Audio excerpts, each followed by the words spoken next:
आगरा में जल संकट की गहराती दरारें। मानसून थमने के साथ ही आगरा के बंधों, तालाबों और जलाशयों में जल शून्यता के हालात। सिविल सोसाइटी ऑफ आगरा के प्रतिनिधि मंडल ने करा दौरा और उठाए सवाल।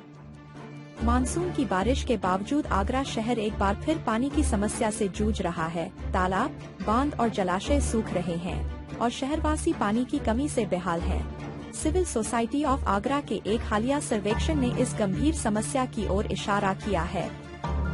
आगरा की जल समस्या नई नहीं है, लेकिन हाल के वर्षों में यह और भी विकराल रूप लेती जा रही है। जल संसाधनों का कुप्रबंधन, जल संरचनाओं का रखरखाव न होना और जल संरक्षण के प्रति जागरूकता का अभाव इसके प्रमुख कारण हैं। इस बार भी मानसून की अच्छी बारिश हुई, लेकिन जल संचयन की उचित व्यवस्था न होने के कारण पानी बर्बाद हो गया। पानी की कमी से शहरवासियों का दैनिक जीवन अस्त व्यस्त हो गया है। घंटों लाइन में लगकर पानी भरना, पानी की टंकियों का किराया बढ़ना और स्वच्छता की समस्याएं आम हो गई हैं।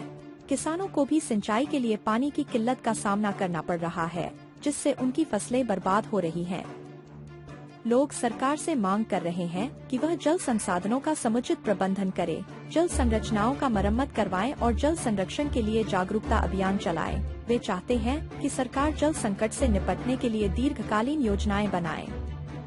सरकार और प्रशासन इस समस्या के प्रति गंभीर नहीं दिख रहे हैं। जल संचयन कार्यक्रमों की जमीनी हकीकत बिल्कुल अलग है। सरकारी योजनाओं के तहत बनाई गई जल संरचनाएं सूखी पड़ी हैं, जबकि किसानों के द्वारा बनाए गए तालाब पानी से लबालब हैं। आपको बता दें, सिविल सोसाइटी ऑफ आगरा ने वीडियो और प्रेस नोट जारी करा है। क्या कहा है, उसमें आपको पहले वह बता देते हैं। मानसून थमने के साथ ही आगरा के बंधों, तालाबों और जलाशयों में जल शून्यता के हालात। तेहरा मोरी में पहुंचे पानी को इस बार भी नहीं रोका जा सका। मानसून में इस बार सामान्य से कहीं अधिक भरपूर वर्षा हुई, लेकिन जल किल्लत से जूझते आगरा महानगर और जनपद की जल स्थिति में कोई सुधार नहीं हो सका। दशहरे पर अपर गंगा कैनाल सफाई के लिए बंद हो जाने के बाद से दीपावली तक महानगर जलापूर्ति की और भी विकट स्थिति से जूझना पड़ेगा। सरकारी कामकाज की संस्कृति में किसी बड़े बदलाव की उम्मीद तो नहीं रखते, किंतु जब जल संचय कार्यक्रम की जमीनी हकीकत आकते हैं तो बेहद कष्ट होता है। जहां किसानों के प्रबंधन वाले तालाब, गड्ढे, पोखरे तो जल से भरपूर है, वहीं सरकारी नियंत्रण वाली योजनाओं के तहत सृजित जल संरचनाएं जल शून्य है या उनमें नाम मात्र के पानी से ही रह गया है। सिविल सोसाइटी ऑफ आगरा का मानना है कि भरपूर मानसून होने के बावजूद आगरा में जल संचय संरचनाएं पानी से भरपूर नहीं हो सकी। इसके कारणों पर सरकार और लघु सिंचाई विभाग को जनता से सीधा संवाद करना चाहिए। यही नहीं, सिविल सोसाइटी ऑफ आगरा का यह भी मानना है कि आम नागरिकों, खासकर जल संचय कार्यक्रमों में रखने वालों तक को नहीं मालूम कि मानसून के जल को संचित रखने के लिए किस विकास खंड में कितनी जल संचय संरचनाओं का सुदृढ़ीकरण किया गया तथा कितनी नई सृजित की गयी। सिविल सोसाइटी ऑफ आगरा की अपेक्षा है कि सरकारी और सार्वजनिक धन से जो भी जल संचय संरचनाएं जल संचय के मूल लक्ष्य में उपयोगी रही हैं, उनकी जानकारी सार्वजनिक की जाए, जिससे उन्हें प्रेरक कार्य के रूप में प्रचारित किया जा सके।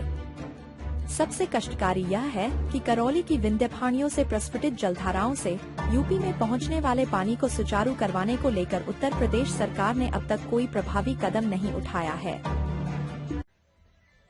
मेन चैनल आगे है, बड़ा बड़ी नदी आगे या यही है हमारे यहाँ। नलुआ नहीं है, नलुआ में बोलते हैं वैसे हमारे यहाँ तो नदी ये नलुआ कहते हैं, गाँव वाले कहते हैं।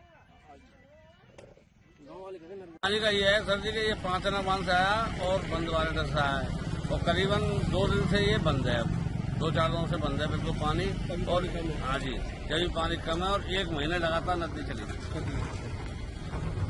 तो यहाँ के लोग कुछ बोलते नहीं है कि पानी आना चाहिए? नहीं, पानी आना चाहिए ना सर जी, पानी की तो जरूरत है सख्त। यहाँ पे पानी की तो जरूरत थी, पानी से वाटर कोई MP MLA कोई नहीं बोलता है। नहीं, कोई नहीं बोलता सर जी।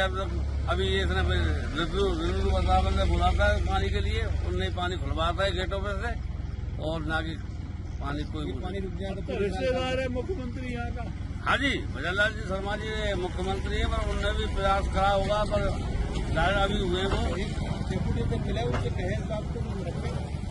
हाँ जी, अरे घंटा रहते हैं जगनेर में, उनकी रिश्तेदारी है। नहीं, वो तो है, लेकिन ये सर जी हमारा तो राजस्थान लगता है ना। पहले अवाना जी थे, वो अवाना जी ने भी प्रयास करा था पानी का।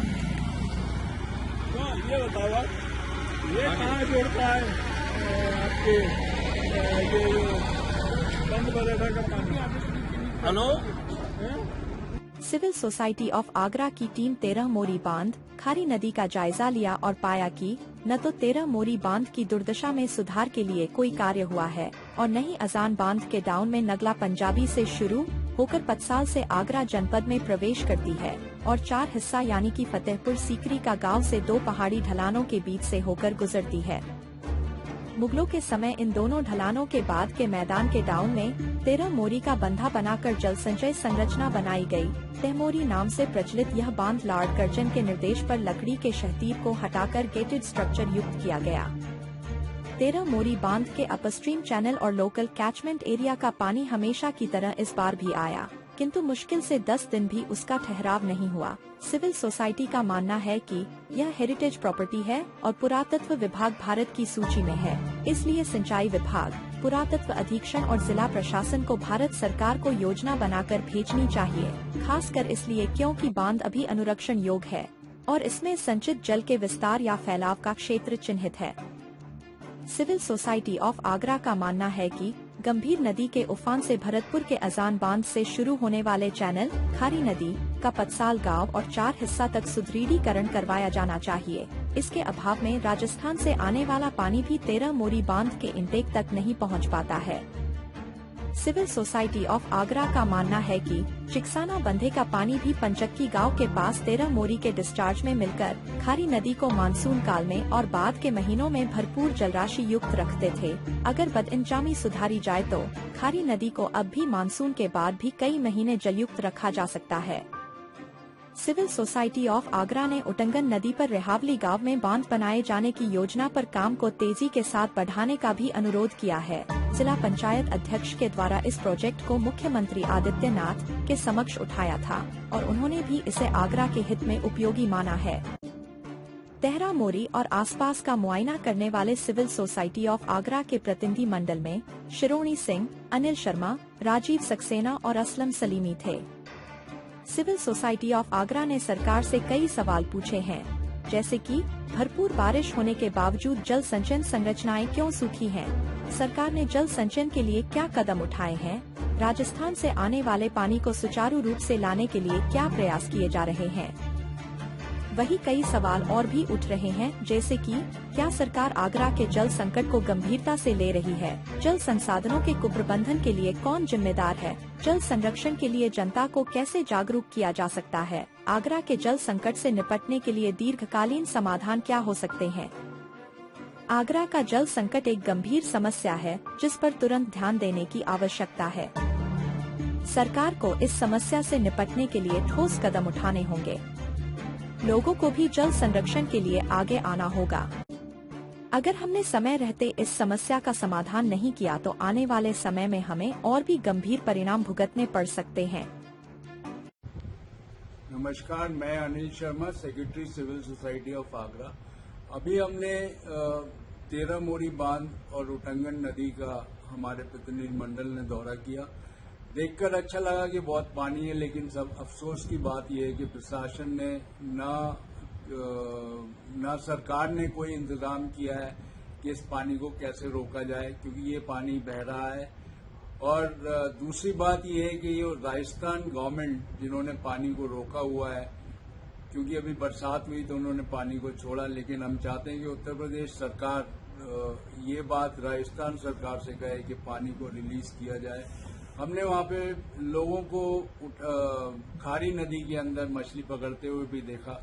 हमने किसान को खुश होते हुए देखा कि उसके पास पानी था, लेकिन अफसोस ये है कि पानी बह रहा है। हम आगरा वासियों को ये करना पड़ेगा कि हम एकजुट होकर ये मांग करें कि ये जो पानी बरसात का जो इकट्ठा होता है, चाहे वो जगनेर की बंदियों में हो या 13 मोरी डैम पर हो या उटंगन नदी में हो, इसको हम कैसे रोकें। अगर ये हम पानी को रोक लेते हैं तो हम आगे आधे आगरा को पानी दे सकते हैं। धन्यवाद।